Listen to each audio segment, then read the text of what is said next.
On en sait un peu plus sur le déroulé de l'attaque. On sait qu'à peu près une centaine de djihadistes ont préparé l'attaque avec des motos, des kalachnikovs, un mode classique d'attaque des groupes djihadistes qui provenaient du Burkina.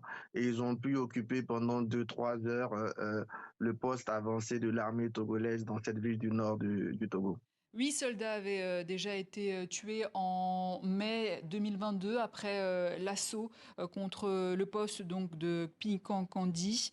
En novembre 2021, une première attaque a eu lieu dans cette même région des savanes, frontalière avec le Burkina Faso. Est-ce un symbole de la porosité des frontières?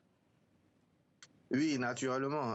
On voit bien que pour les groupes djihadistes, il n'y a pas de mal à passer d'un pays comme le Burkina au Togo, mais c'était le même cas vers le nord du Bénin, vers le nord de la Côte d'Ivoire. Ça montre donc que les frontières ont du mal à être surveillées, mais naturellement parce que ces frontières sont en même temps des continuums sociaux avec des populations qui se reconnaissent de part et d'autre, avec la difficulté des États de couvrir toutes ces zones, avec des pistes parallèles. Mais ça révèle aussi d'autres questions, notamment aujourd'hui la capacité d'un État comme le Burkina à pouvoir gérer sa situation interne, et ça pose la problématique de la coopération régionale contre le terrorisme au moment où le divorce semble acté entre l'AES et le reste des pays de la CEDEAO. C'est des problématiques qui doivent se rajouter à celle de la porosité des frontières. Alors, je le disais, pas de communication des autorités togolaises jusqu'à présent. De manière générale, elles ne communiquent quasiment jamais sur leurs pertes. Pourquoi cette stratégie? Euh, c'est un choix totalement des Togolais de rester bouche bée sur la situation sécuritaire dans le Nord. C'est vrai que une fois dans une interview, le président Faure Singbe a reconnu des pertes en vies humaines et quelques attaques, mais globalement, que ce soit officiellement et pendant un bon moment, je pense qu'aujourd'hui la presse togolaise a été même interdite officiellement d'en parler. C'est peut-être un choix pour deux raisons.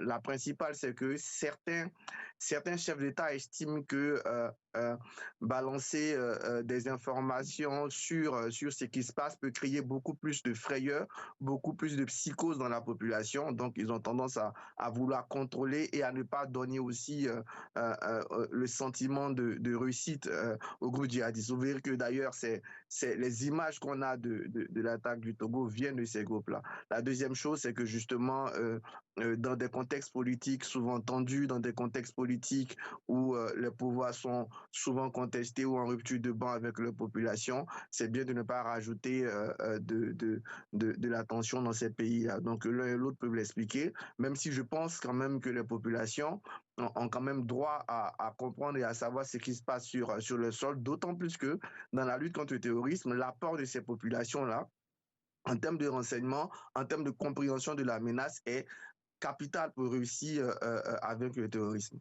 Alors, pour tenter de contenir cette menace croissante le long de ces 120 kilomètres de frontière avec le Burkina Faso, Lomé a rapidement déployé un important dispositif militaire. L'opération Kunjouaré, mise en place depuis septembre 2018, a-t-elle montré son efficacité?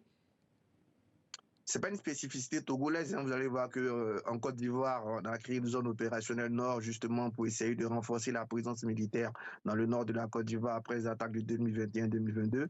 Face à la pression des groupes au Ghana, le Ghana a fait la même chose, le Bénin, le Togo aujourd'hui. Faut pas résumer la lutte contre le terrorisme à l'attaque du samedi. Si depuis mai 2022, on n'a pas eu d'attaque massive jusqu'à samedi, ça prouve que quelque part, la présence militaire apporte des réponses, même si elle n'apporte pas toute la réponse. Les enjeux sont importants, les frontières sont larges et souvent aujourd'hui, ces groupes-là ont même des bases arrière au Burkina où se préparent, disons, plutôt calmement face à des déliquescence de cet état-là. Mais ça prouve aussi que la réponse ne doit pas être que militaire. Il faut accompagner toutes ces réponses militaires d'une réponse sociale et surtout de la participation des populations à cette réponse à la fois sociale et militaire. Mais c'est déjà des efforts assez intéressants. Maintenant, il faut aller plus loin. Il faut aussi ne pas oublier de renforcer la coopération régionale, notamment avec l'initiative d'Accra, qui est un exemple de coopération qui mêle aujourd'hui, même si cette organisation au point mort, qui mêle des pays de l'AES et de la CEDEAO, par exemple. Merci, merci Arthur Banga. Je rappelle que